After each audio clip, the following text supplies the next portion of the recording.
Hi, I'm Deborah Edelman. I'm a professor of English and Film Studies at College of DuPage, and welcome to Women's History Month. I am going to talk about Winona LaDuke today. She is one of the foremost voices in our country and really in the world for Indigenous rights and environmental justice, and the intersection of both of those. She's a committed activist. She's a political figure who ran for vice president on the Green Party ticket with Ralph Nader in 2000, and continues to be a really important voice in struggles for Indigenous land rights, for environmental justice, for Hi, I'm Deborah Edelman. I'm a professor of English and Film Studies at College of DuPage. Welcome to Women's History Month. Today I'm going to talk a little bit about Winona LaDuke, who is one of the foremost voices in our country and in the world, perhaps, for Indigenous rights and environmental justice, and the places where those things intersect. She is also a political figure, having run with Ralph Nader for vice president in the year 2000 on the Green Party tickets. And she is an author of essays, of political journalism, and of a novel. She's involved in the struggle to revive Anishinaabe culture on the White Earth Reservation where she lives. So she's a really important person in the political and the cultural sphere in this country, and I'd just like to share a little bit about her with you today. She is originally from California and raised in Oregon to a father who came from the White Earth Reservation in Minnesota. She went to Harvard, studied economics, and after graduating with that degree, with an emphasis on rural economic development, she moved to White Earth, to the nation that her father came from.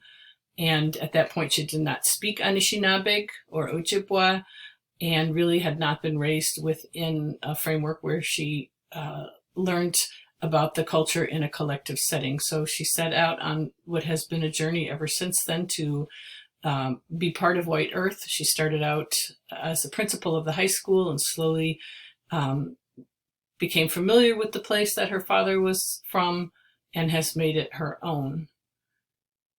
She has been involved for decades in the struggle for Indigenous women. She was one of the first people who was public about the forced sterilization of Native American women.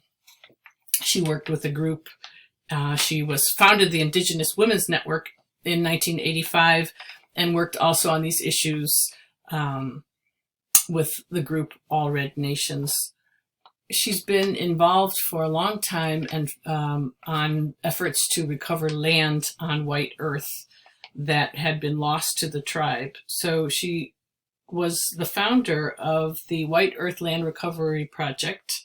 That was in 1989. It continues to be an organization, a very strong organization today that works to actually recover land that was lost, land that had been ceded to the tribe at the time of the 1867 treaty.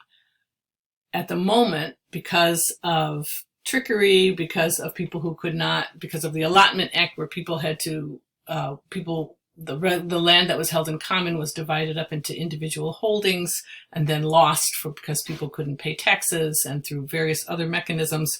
At the moment, of that original 860,000 acres, well, by the mid-20th century, the tribe only had 1/10 of the original land. And so that has been a major project of White Earth Land Recovery, is to actually buy back land that had been part of the original treaty lands and had been lost to the tribe.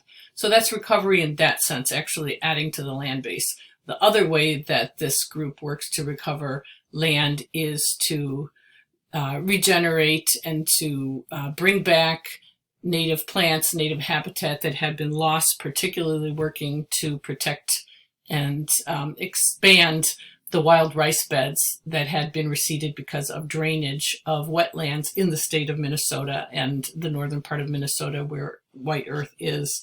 So there's also a big effort by this group to recover other traditional foods, maple syrup, to start an Ojibwe language program, because so many people do not know that, do not speak the language anymore, only elders. And so there's been a big push to bring language back.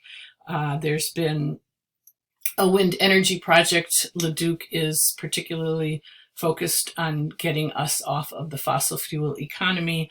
And she has been a prominent voice in the various struggles that have taken place against pipelines and energy companies in recent years. Probably the most well-known of those would be the Dakota Access Pipeline, and she was active with the Standing Rock Sioux tribe in protesting that pipeline. She was also active in the Sandpiper Pipeline, which would have gone through White Earth Nation lands and would have brought oil from the tar sands of the Bakken fields and would have taken them all the way to Superior, Wisconsin. Enbridge, that company, eventually gave up in view of popular opposition to the pipeline for environmental concerns, and also for concerns of respecting tribal lands and sacred places. So she is really walked the walk in environmental activism and is on the forefront of so many projects. She's also a farmer, having learned to grow corn. As she was once told by her father, she likes to say, "Winona, you're a very smart girl, but I don't want to hear about all your fancy ideas until you can grow corn." And she does know how to grow corn. And right now she has a hemp farm, an interest in hemp as a possible renewable energy source, again, with the idea of getting us off of our addiction to fossil fuel. So she's an amazing, active, prolific, visionary person. I want to read a little bit to you so you can hear some of her words. I did talk to you about the work she has done over treaty rights and to protect the reservation. I want to just read a few things that she has to say about the whole system of treaties and reservations. This is from her book, 2016, I think, Chronicles. These are pieces from various indigenous rights struggles in our country and around the world, for land rights, for food justice. Here she speaks specifically about the Anishinaabe, the Ojibwe people of the Great Lakes area, and talking about what happened, to talk about what treaties are. And even though LaDuke is actively working to protect treaty rights, you can hear a deep critique of the system in this. We, the Anishinaabe people, lived on Madeline Island unmolested for 300 years before we were found by some European immigrants. The French found us, and as European empires do, they built themselves a fort and a mission. Gotta have a fort and a mission. That was in 1693, and the fort was called La Pointe. Our treaties with the Euro-American immigrants were signed at La Pointe, allowing access to the Great Lakes for miners, loggers, and settlement. It was cheaper than for the fledgling United States to treaty for land than to fight wars. The Western Indian Wars were to cost the United States millions of dollars. Treaties were the answer to the uniquely Euro-American problem of how to steal Indian land and displace entire communities at the least cost. So, an Indian agent at La Pointe once calculated that millions of acres of Ojibwe territory were acquired through treaties for less than 10 cents an acre. The value of the fisheries, maple syrup, wild rice, agriculture, and fur harvested from our treaty lands is incalculable. The copper taken from our homelands alone was worth $5.72 billion based on 1971 markets. That's LaDuke on treaties. Here is, from the same book, a little bit about what a reservation is. At the same time, the reservation at White Earth has been her home for decades. It's her base. It's where her activism starts. But this is what she thinks about the idea of the reservation. After the Sandy Lake tragedy, The Ojibwe were forced, this took place in the mid-19th century.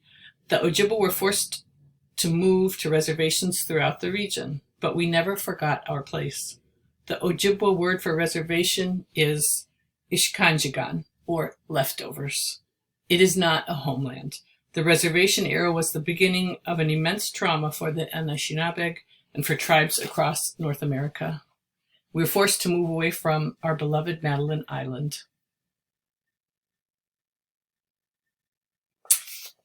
I'm going to stop there, and I'm going to end my little talk just by going to LaDuke's novel, which is a novel about White Earth, and it's called Last Standing Woman.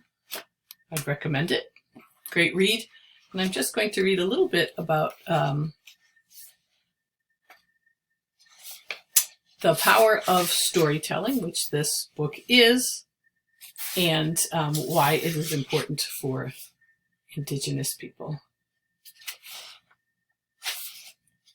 This is her main narrator.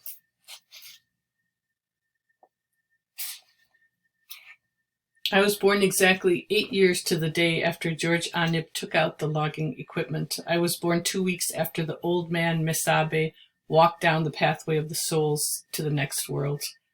As a child, I was bold. It is a trait I believe I inherited from my mother's clan, the Makwadudem, the Bear Clan of the Mississippi. My dad, however, was a loon, and he gave me my formal clan.